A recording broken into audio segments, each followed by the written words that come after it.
Welcome to the podcast. Come on, think. Every week we'll choose a topic from your suggestions, debate it, and give you our thoughts on the topic. We want to spark the critical thinking of Man Met students.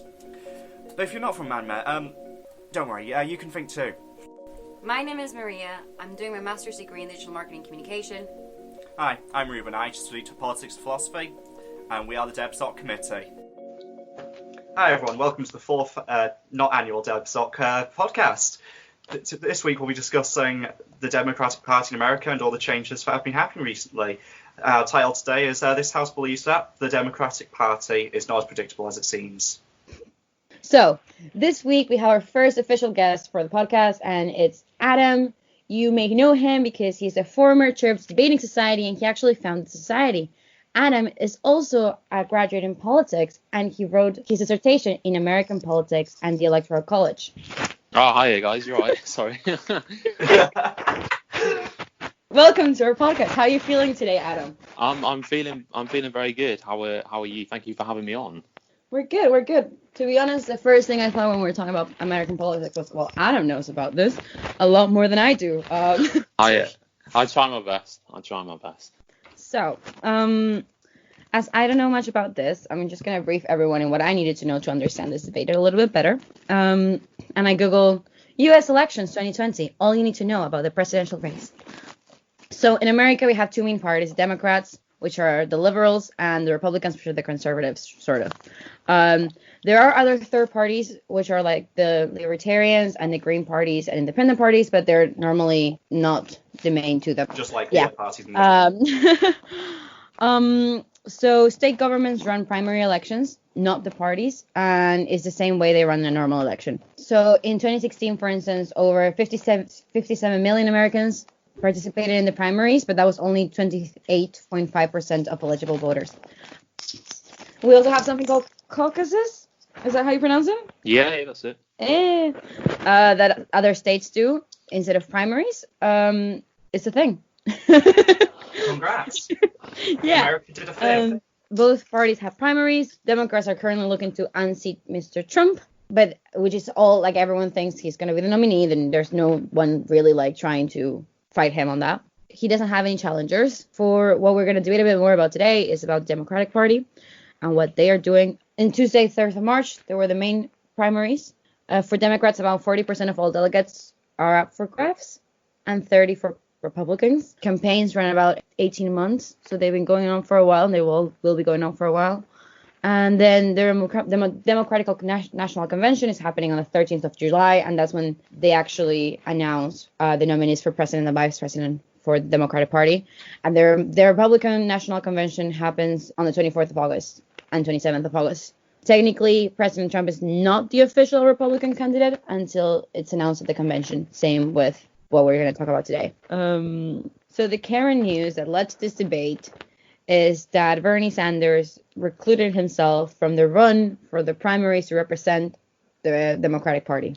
Yeah, so today we're going to discuss this. What are the thoughts you guys are having right now on Bernie stepping down? Well, the problem is, of course, is he had a really good shot of getting the nomination about halfway through after he'd suffered a heart attack. And the very popular congresswoman from New York, Alexandria Ocasio-Cortez, endorsed him. So that sort of gave him a bit of life to his contest. But the problem is he's been bogged down by being the only one out of about 20 odd candidates who was a socialist. Now, the nearest person supporting his views would probably be Elizabeth Warren, but she still identifies as a capitalist. So that presents the problem to a lot of his supporters. Then you'd obviously look at people like Pete Buttigieg and Tulsi Gabbard, but then they are still more liberal, more on the Obama side. Tulsi Gabbard probably actually endorsed Bernie Sanders back in 2016. The problem is, of course, is Tulsi had a very, very small she only got about she was on less than 1%. I think she won about 2 delegates in total. So the problem is the Democratic Party was just not supportive of socialism. So the reason he was winning and doing so successful is because all the other candidates were in support of a liberal kind of soft capitalist approach, such as Biden, such as Bloomberg, such as Cloudbacker. Those types of people were just not socialist. And the problem then that gained is when they all dropped out in support of one candidate, all the left of the party and the centre of the party kind of finally stood, separately instead of the left and then loads of different centrist candidates. So he was doomed from the start because he didn't have enough support for his ideas. Had there been other socialists in the race, then there'd have been more coverage of his ideas, but unfortunately he was the only person to present his ideas, so he was doomed from the start. Unfortunately, he had a good chance, but unfortunately he was still doomed because the race and the Democratic Party is inherently liberal. It's not socialist. Yeah, I think one of the things that Bernie has done throughout his career as a politician is that he hasn't changed that much in the last couple of years in what he stands for. Most politicians, even people would say Trump did this, is they change what they stand for according to what the public wants. But because he hasn't done that, he hasn't adapted to what the party demands, he's always stuck in the same position. Oh, yeah. It's kind of like, I suppose, like they might view him as a sultan of sorts, but obviously it's kind of like this is a real last chance to have run, which, not happening now. But that's... Yeah, also my flatmate says Liz Warren should have won the primaries. This is a shout out. Elizabeth Warren. Yeah.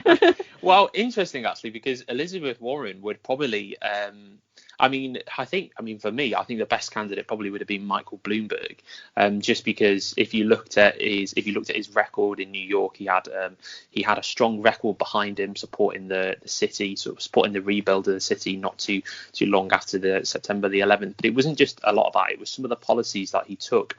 He was a very popular mayor. He won. I think he ran for election twice, 2 or 3 times. He won.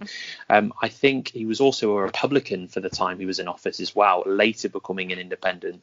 So he had that cross-party support, and in fact, he had so much money in him, just like Donald Trump. He entered the race very late, and bearing in mind how late he entered, the fact that he entered in 2000 and I think it was like December, and bearing in mind someone like Elizabeth Warren entered 12 months previously, the fact that this person entered back in December, he actually won about 10% of the popular vote within the party. He came out with 55 delegates. He won a contest.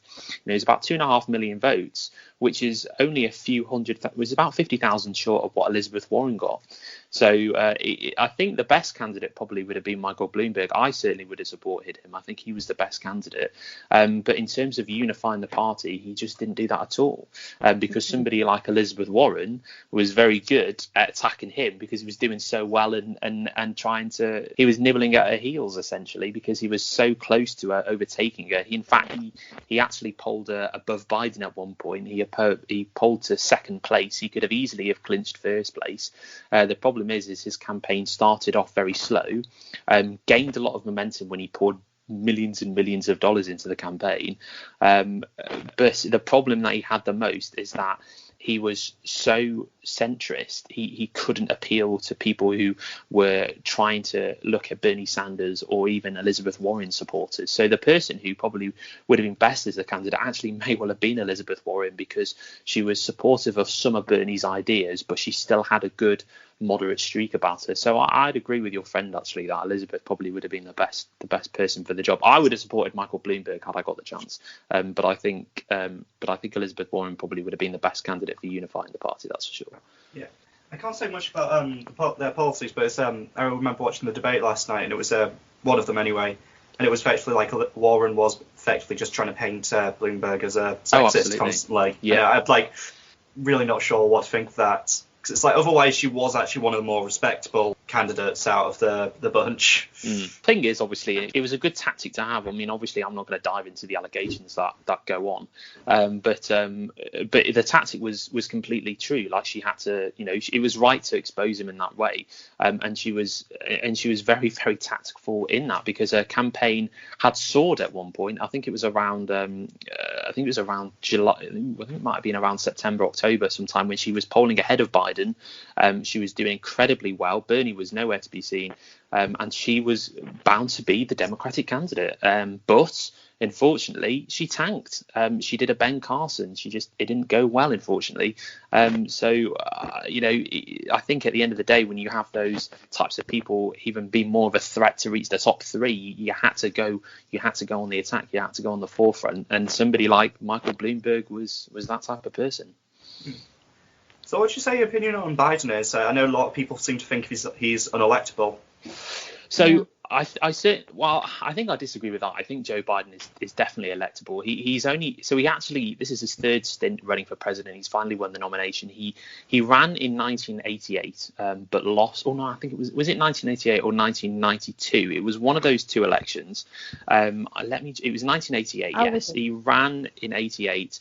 But dropped out, ironically, because he had plagiarised, or he had a speech written for him. He plagiarised this speech by Neil Kinnock, of all people, which he delivered at the Welsh Labour Conference. So he dropped out because of that.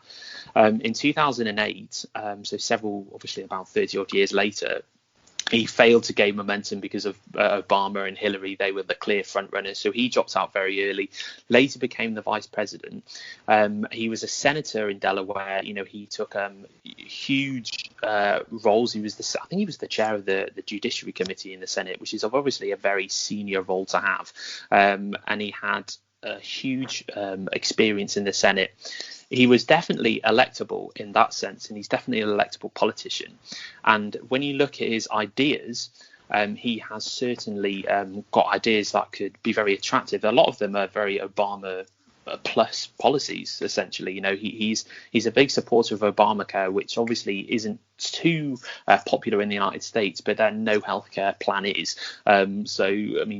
Obviously, we need some sort of healthcare in America that is benefiting. And unfortunately, whilst I disagree with a lot of the program of Obamacare, Biden wants to build on that. And obviously, I'd like to think that he wants to remove what is going bad. For me, I think Biden is electable. The problem is his personality and the persona that he goes about of being an old man. And unfortunately, it's true that's the thing. And I mean, obviously, he is very old. Like, they have a combined age of about 140. Him and Donald Trump. I think he's about 80. He's 77 years old. Yes, yeah. Sorry. Yeah, he's 77 years old, which is obviously very old to run for president. And if he runs and wins, and then he's got 8, and then he wins again in 4 years' time, then obviously he's going to be 85, if my math serves me correctly. It'll be about 85 when he leaves the office. The problem is, of course, he has to work on this throughout the race, because this is the perception that he is. He's currently in the lead in the polls, but he's not in the same lead as Hillary was at this point. Hillary was in 20, 25, 30% lead over Donald Trump. He's only about 3 or 4, which is a really bad place to be in at this point, especially if we're looking back. Because if we compare this to the last race, then he's going to lose by a landslide to Donald Trump. I think he's electable. I think out of all of them, he probably wasn't the best candidate. Like I said, they could have chose better with Bloomberg or Warren. Yeah. But he's certainly out of a wide range of people that they could have had. He is certainly electable. I do think he is, but he has to work on his image. It's the exact same image that Hillary had during the campaign. She was crooked Hillary. She was ill at some point. I think she had pneumonia. So she nearly fainted at the September the 11th memorial. Her persona that she was an ill old woman was made massive by the Trump campaign, and they're going to do the exact same thing by calling him Sleepy Joe. So there's obviously a big task at hand for the Biden campaign, but I certainly think he has the ability to win. There's no doubt about that, and I do think he is electable, because clearly in the past he's been extremely popular alongside Barack Obama. So I definitely think he can win. Yeah. I also think you want someone that has the experience, and someone who age is not necessarily something negative. I think it's just, again, as a PR person is how they turn it around with his campaign. It's a make or break sort of concept when it comes to public perception. Absolutely, yeah. So what do you guys think about like Bernie just taking away? Because I think like as a voter and as a person that probably would have voted for him if I was in America, I don't like my options being taken. Like I think people here in the UK would agree, even if like you vote for like the Green Party and you know the Green Party is not going to win, you still want to be able to vote for the Green Party. You know, you want to have your say and you want your thoughts to be represented, even if they're not going to win. So I don't think it's that great personally that Bernie just took off. Well, you still